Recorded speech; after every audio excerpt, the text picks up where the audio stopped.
രാത്രി ഏറെ വൈകിയാലും ഉറങ്ങാത്ത നഗരമാണ് ബംഗളൂരു.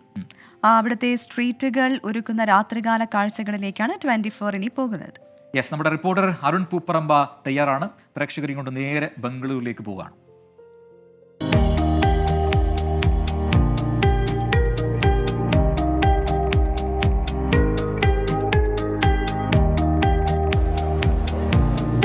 അപ്പോൾ അങ്ങനെയാണ്, രാത്രി ഉറങ്ങാത്ത നഗരമാണ് ബംഗളൂരു എന്നതാണ് പൊതുവെ പറയാറുള്ളത്. പുലർച്ചെ വരെ വളരെ ആക്റ്റീവായിട്ടുള്ള നിരവധി സ്ട്രീറ്റുകൾ ഈ നഗരത്തിനകത്തുണ്ട്.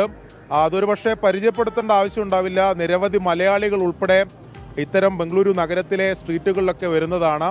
എന്തായാലും അത്തരം ചില മനോഹരമായ നഗര കാഴ്ചകളിലേക്കാണ് ഇന്ന് നമ്മൾ പോകുന്നത്.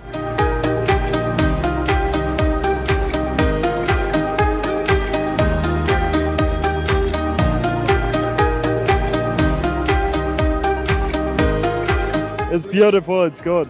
Very, very lively. Yeah. Full of life, full of energy. Very great. Commercial street, church street, brigade road, അങ്ങനെ പേരുകൾ നോക്കിയാൽ കുറേ പേരുകളുണ്ട്.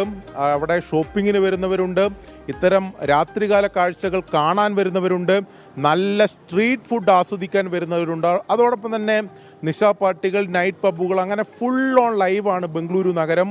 എല്ലാ ദിവസവും അങ്ങനെ തന്നെയാണ്. ഇനിയിപ്പോൾ വീക്കെൻഡ് ആയാൽ ഇത്തരം ഇടങ്ങളിൽ കാല് കുത്താൻ പോലും സ്ഥലമുണ്ടാവുകയില്ല.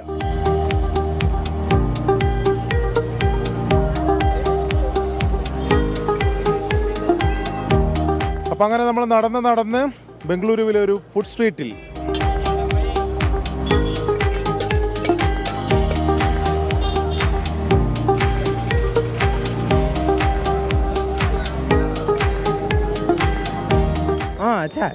Attach.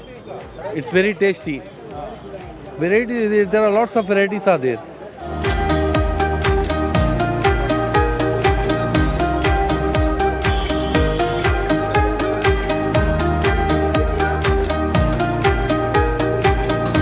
ബംഗളൂരു നഗരത്തിലെ രാത്രികാല കാഴ്ചകളുടെ 10% പോലും ഞങ്ങൾ പകർത്തിയിട്ടില്ല. ആ കാഴ്ചകൾ വിശാലമായി ഈ നഗരത്തിൽ അങ്ങനെ കിടക്കുകയാണ്. അത്തരം കാഴ്ചകളുമായി വീണ്ടും കാണാം. ബംഗളൂരുവിൽ നിന്ന് ഷജിൽ ഗുരുവായൂരിനൊപ്പം അരുൺ പൂപ്പറമ്പ, 24. അപ്പോൾ ശിവദാസൻ പറയുന്നുണ്ട് 30 വർഷമായി ബംഗളൂരുവിലാണ് എന്ന്. ബംഗളൂരു നഗരത്തിന്റെ സൗന്ദര്യം അത് മറ്റൊരു സൗന്ദര്യമാണെന്ന് എനിക്ക് തോന്നുന്നു. ഒരുപാട് ആളുകൾ തിങ്ങിപ്പാർക്കുന്ന ഇടമാണെങ്കിൽ പോലും അവിടുത്തെ രാത്രി കാഴ്ചകളൊക്കെ അടിപൊളിയാണ്. എനിക്ക് തോന്നുന്നു ബാംഗ്ലൂരിൽ വർക്ക് ചെയ്തവർക്കൊക്കെ പിന്നെ കൊച്ചിയിൽ വന്ന് വർക്ക് ചെയ്യാൻ വലിയ ബുദ്ധിമുട്ടാണ്. ഇപ്പോഴും ഈ ഇൻഫോ പാർക്കിലൊക്കെ ഈ പറയുന്ന പോലെ ഒരു പെർട്ടിക്കുലർ ടൈം കഴിഞ്ഞാൽ അവിടെ ഇൻഫോ പാർക്ക് ഏരിയയിലൊന്നും അങ്ങനെ തട്ടുകടകളൊക്കെ വളരെ വിരളമാണെന്നൊക്കെ പറയുന്ന സുഹൃത്തുക്കളൊക്കെ ഞാൻ കണ്ടിട്ടുണ്ട്. അപ്പോൾ അവിടെയൊക്കെ ഇപ്പോൾ പുതിയ പദ്ധതികൾ വരാൻ പോവുകയാണ്. നൈറ്റ് ലൈഫ് കുറച്ചുകൂടെ കളറാക്കാൻ വേണ്ടിയുള്ള പദ്ധതികൾ ഒക്കെ തന്നെ അണിയറയിൽ ഒരുങ്ങുന്നുണ്ട് എന്നാണ് മനസ്സിലാക്കുന്നത്. അപ്പം തന്നെ അരുൺ ഒരു പാട്ട് പാടാമോ എന്ന് ചോദിച്ചിട്ടുണ്ട് പ്രജിൻ.